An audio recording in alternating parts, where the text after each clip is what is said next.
सो हे दोस्तों, welcome back. और आज की वीडियो में मैं आप सभी के साथ डिस्कस करूंगा जितने भी आप लोगों ने Q&A सेशन मतलब जो कमेंट मैंने पोस्ट डाली थी उसके अंदर जो सवाल पूछे थे उन सभी को मैं अपनी आज की वीडियो में कवर करूंगा। सबसे पहले बता दूं मैं आप लोगों को कि वीडियोस क्यों नहीं आ रही हैं। तो उसका पहला रीज़न ये है कि जो मेरा डिवाइस है जिससे मैं रिकॉर्डिंग करता हूँ वो प्रॉब्लम में आ चुका है, वो ख़राब हो चुका है थोड़ा सा, इसलिए जो है वो दिक्कत हो रही है। और अब मैं किससे रिकॉर्डिंग कर रहा हूँ, तो ये जो फ़ोन है मैंने अपने भैया का लिया हुआ है, उनके फ़ोन से मैं इस वाली वीडियो को रिकॉर्ड कर रहा हूँ। क्यों कर रहा हूँ रिकॉर्ड? क्योंकि मेरे पे कंटेंट हो चुका है ख़त्म और मुझे अपना चैनल थोड़ा सा चलाना है। ठीक है, तो पढ़ाई छोड़ के मैं आप लोगों के लिए वीडियो बना रहा हूँ, तो लाइक ज़रूर कर दीजिएगा। विदाउट वेस्टिंग एनी टाइम शुरू करते हैं। कुछ सवाल है जिनके जवाब मैं नहीं दूंगा, वो आपको मैं आगे बता दूंगा किन सवालों को मैं जवाब नहीं देने वाला हूँ। और बाकी मैं मेजरली सभी जो क्वेश्चंस हैं वो कवर करने वाला हूँ, तो आप लोग पूरी वीडियो को एंड तक देखिएगा। इसके बाद भी अगर आपके कोई सवाल रह जाएंगे तो आप इसके कमेंट सेक्शन में पूछ लीजिएगा, मैं कमेंट में बता दूंगा। कोई एक्स्ट्रा वीडियो नहीं बनाऊंगा, ओके? क्योंकि वीडियो बनाने में जेन्युइनली दोस्तों बहुत ज़्यादा टाइम जाता है और इतना सारा टाइम इस टाइम पे देना इतना ज़्यादा वर्थ इट भी नहीं रहता है। तो मैं एक ही वीडियो बना रहा हूँ, जितने भी सवाल यहाँ कम्युनिटी पोस्ट पे पूछे गए थे उन सभी के जवाब मैं आपको एक साथ दे दूंगा। ठीक है, तो शुरू करते हैं सबसे पहले क्वेश्चन के साथ, जहाँ पे पूछा है कि किस तरीके से रिवाइज करना है मैथ्स को प्रॉपरली और पूरा शेड्यूल बता दो रिवीजन का। पहली चीज़ बता दूं मैं आपको कि मुझे ज़्यादा लोगों का तो नहीं पता कि बाकी बच्चे जो हैं वो किस तरीके से रिवीजन कर रहे हैं। मुझे अपना पता है, तो मैं अपने जो तरीके हैं वो आपके साथ शेयर कर देता हूँ। जितनी भी चीज़ों के बारे में मुझे पता है या फिर जो चीज़ें जो स्ट्रैटेजी मैं खुद फॉलो करता हूँ उनके बारे में आपको बता देता हूँ। सबसे पहली चीज़ रिवीजन का मेरे लिए ये रहता है कि मुझे लेक्चर्स जितने भी सर ने करवाए हैं वो पहले कंप्लीट हो गया, वो फर्स्ट टाइम हो गया मेरा, ओके? और नोट्स मैं उसके साथ साथ बनाता हूँ, चाहे कितना टाइम भी लग जाए। नोट्स बहुत प्रॉपरली बनाता हूँ मैं, कई सारे पेन्स यूज़ करता हूँ। कई बच्चे हैं जो मना करते हैं, कई बच्चों ने मुझे मना किया है कि इतने सारे पेन्स को यूज़ मत करो, वेस्ट ऑफ टाइम है, ऐसा वैसा है। तो भाई उनकी मर्जी है, मेरी मर्जी है। मुझे अच्छा लगता है पेन्स को यूज़ करना। अच्छा, एक मुझे ऐसा लगता है कि अगर मैं पढ़ने वाला हूँ उसको कल को, तो मुझे ये चीज़ें सही तरीके से पढ़ने में आ जाएँ और मैं इन्हें समझ सकूँ, ओके? तो इस तरीके से मैं अपने नोट्स बनाता हूँ। सेकेंड टाइम इसका रिवीजन मैं तब करता हूँ जब वो चैप्टर खत्म होने वाला हो। मतलब जैसे ही मान लीजिए एक कोई चैप्टर है मेरा जो कि अप्रॉक्सीमेटली 7 दिन या चल रहा है या 6 दिन चल रहा है, तो मैं उसको 7वें दिन रिवाइज करूंगा। 6 दिन चला है तो 7वें दिन उसे रिवाइज करूंगा, गो थ्रू करूंगा उसके नोट से, और फिर धीरे धीरे करके या फिर एक बेसिस पे, वीकली बेसिस पे, किसी एक पर्टिकुलर पीरियड पे मैं उसके क्वेश्चन सॉल्व करता रहता हूँ। बस ज़्यादा कुछ खास ऐसा रिवीजन नहीं करता हूँ। बट हाँ, मैं ये बताऊंगा आपको, जैसे हमारा एग्जाम जो है वो मई में आने वाला है, तो अभी हमारे पास काफ़ी ज़्यादा टाइम है। अगर कोई बच्चा अभी तैयारी करता है तो कर लेगा क्लियर। ये भी जब कई सारे क्वेश्चन थे लोगों के कि अभी से तैयारी करेंगे तो क्लियर होगा या नहीं होगा, तो अगर अभी से करता है तो भी क्लियर कर जाएगा। पर जिस तरीके से मैं रिवीजन करता हूँ तो मैं काफ़ी लंबे पीरियड तक करता हूँ, इसलिए मेरा कई बार रिवीजन हो जाता है और वो एक सब कुछ मिला के एक काफ़ी अच्छे तरीके से मैं आपको बता सकता हूँ, अच्छा खासा रिवीजन हो जाता है मेरा। एक दिन में रिवीजन नहीं करता मैं कि सारे चैप्टर एक साथ ही कंप्लीट कर दिए मैंने।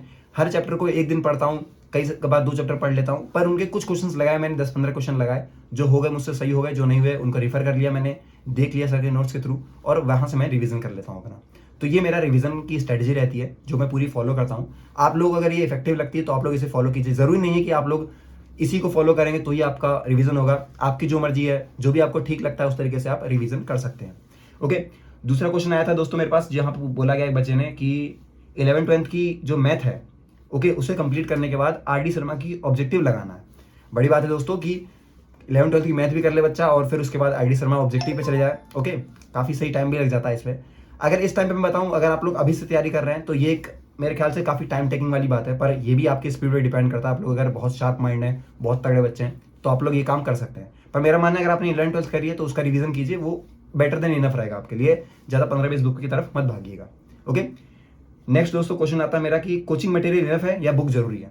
अगर आप कोचिंग मटेरियल कर चुके हैं और आपको तब भी लगता है कि आपको कहीं ना कहीं डाउट हो रहा है या फिर आपकी इतनी अच्छी तरीके से प्रैक्टिस नहीं हो पाई है, तो आप लोग जरूर जाइए दूसरी बुक्स को रेफर कीजिए, क्योंकि अल्टीमेटली आपको प्रैक्टिस करनी है और वहां से ही आपको फायदा होने वाला है, okay?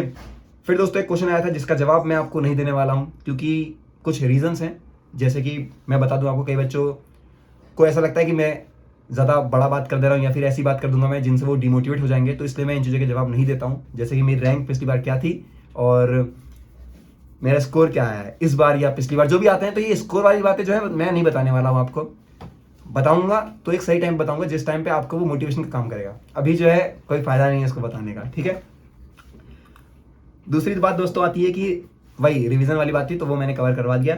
Study material, free resources, इस टाइम पे तो मेरे को जितना पता है कोई भी अवेलेबल नहीं है, ओके? इस टाइम पे तो कोई अवेलेबल नहीं है फ्री रिसोर्सेज। कहीं ना कहीं आपको जो पैसा है वो खर्च करना ही पड़ेगा, ओके? हंसी आ रही है मुझे क्योंकि मेरा भैया मुझे यहाँ पे डिस्टर्ब कर रहा है, ठीक है? ओके, तो बता देता हूँ मैं आपको कि फ्री रिसोर्सेज इस टाइम पे अवेलेबल नहीं है। आपको थोड़े बहुत पैसे तो खर्च करने पड़ेंगे, चाहे टेस्ट सीरीज लीजिए, आप लोग किसी की भी ले लीजिए। मैं किसी कोचिंग को प्रमोट नहीं करता हूँ कि भाई आप उसी के लिए जिससे मैं पढ़ रहा हूँ। मेरे को उसकी समझ में आई, इसने मैंने ले ली। ओके, और जिसकी आपको समझ में आ पा रही है, जिसका बजट आपके सही बैठ पा रहा है, आप उसकी लीजिए। फायदे सबके बराबर हैं, सबके मोर और लेस एक ही जैसे क्वेश्चन आते हैं, कोई अलग नहीं करता क्वेश्चन। ओके ओके, और चश्मा रख देता हूँ क्योंकि ज़्यादा पढ़ाकू दिख रहा हूँ। फिर दोस्तों बात आती है कि डीपीटी दे सकते हैं आप मुझे, ये काफ़ी सारे सवाल आते हैं। दूसरे सवाल आते हैं मुझे कि अपना कोर्स शेयर कर दीजिए। देखिए, कोर्स शेयर नहीं हो सकता हूँ क्योंकि वो वन डिस्प्ले कोर्स है, उसको मैं शेयर बिल्कुल भी नहीं कर पाऊंगा, क्योंकि अगर मैंने यूज़ कर लिया तो सिर्फ मैं यूज़ कर पाऊंगा, आप यूज़ करेंगे तो सिर्फ आप ही यूज़ कर पाएंगे, फिर मैं यूज़ नहीं कर पाऊंगा। ओके, तो इसलिए मैं शेयर नहीं कर सकता। और डीपीटी जो है शेयर करने वाली बात जहाँ तक है, देखिए शेयर तो मैं कर दूंगा, पर वो बहुत टाइम टेकिंग वाली चीज़ हो जाती है। मुझे अपने ही खुद रिसोर्सेज डाउनलोड करने होते हैं, फिर मैं वो आपको सेंड करूंगा, तो इसमें काफ़ी टाइम चले जाता है, इसलिए मैं ये चीज़ें प्रेफर नहीं करता हूँ। पर हाँ, कुछ चीज़ें मैं शेयर कर देता हूँ बच्चों को, जैसे कि कई बच्चे मुझसे बोलते हैं कि भाई ट्रिग्नोमेट्री कर दो, या फिर किसी और चैप्टर कर दो, डिटरमिनेंट की कर दो, इन सभी कर दो, तो उनकी कर देता हूँ मैं। ज़्यादा नहीं शेयर कर सकता है, पूरा स्टडी मटेरियल मैं शेयर नहीं कर सकता आपके साथ, ये मैं साफ आपको बता देता हूँ।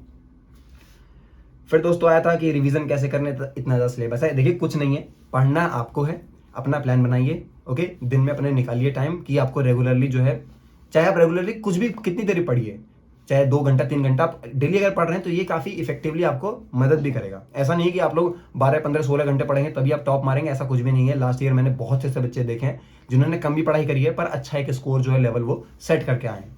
तो ऐसा बिल्कुल नहीं है कि आपको 16 घंटे ही पढ़ना है। मान सकता हूं मैं, जो बच्चे कमजोर हैं, मतलब कि जिनकी मैथ थोड़ी वीक है, उनको एफर्ट डालने पड़ सकते हैं ज़्यादा कंपैरेटिवली दूसरे बच्चों से। पर ये बिल्कुल नहीं कहूंगा मैं कि हर बच्चा जो 16 घंटे पढ़ेगा तभी क्लियर करेगा, ये सब डिपेंड करता है। पर हाँ, अगर आप लोग ज़्यादा पढ़ते हैं तो आपको फायदा भी ज़्यादा देने वाला है। बस ये बातें हैं, इतनी बातें आप लोग ध्यान रखिएगा। तो ये सारे थे क्वेश्चंस, जितने मुझे मिल पाए मैंने वो बता दिए। जितने नहीं कवर हुए हैं दोस्तों, वो आप मुझे कमेंट सेक्शन में पूछ लीजिएगा। जैसे जैसे टाइम मिलता रहेगा मैं आपको रिप्लाई देता रहूँगा, और मैं कोशिश करूँगा कि व्लॉग्स जो है वो आएँ आप लोगों तक। पर अगर नहीं आ पा रहे होंगे दोस्तों तो मैनेज कर लीजिएगा। शॉर्ट्स में अपलोड कर सकता हूँ क्योंकि उसमें ज़्यादा टाइम लगता है, क्योंकि फ़ोन में दूसरे से ही ले रहा हूँ, तो उसका फ़ोन में पूरे दिन भर के लिए नहीं ले सकता, इसलिए टाइम की बात है। बाकी फ़ोन जैसे मेरा ठीक हो जाएगा दोस्तों, उसके बाद मैं बता दूंगा आपको कि भाई ठीक हो गया, तो व्लॉग आने लगेंगे। जब तक नहीं ठीक हो पा रहा है तब तक आप ऐसे ही काम चला लीजिए। ओके, तो ये थी पूरी आज की वीडियो। आपको कैसी लगी आप बताइएगा। अगर आपसे हेल्प हो पाई है, मैंने आपकी किसी तरीके से हेल्प कर दी, तो ये बताइएगा कि थैंक यू भैया। तो मिलते हैं नेक्स्ट वीडियो में, तब तक के लिए bye bye and have a nice day.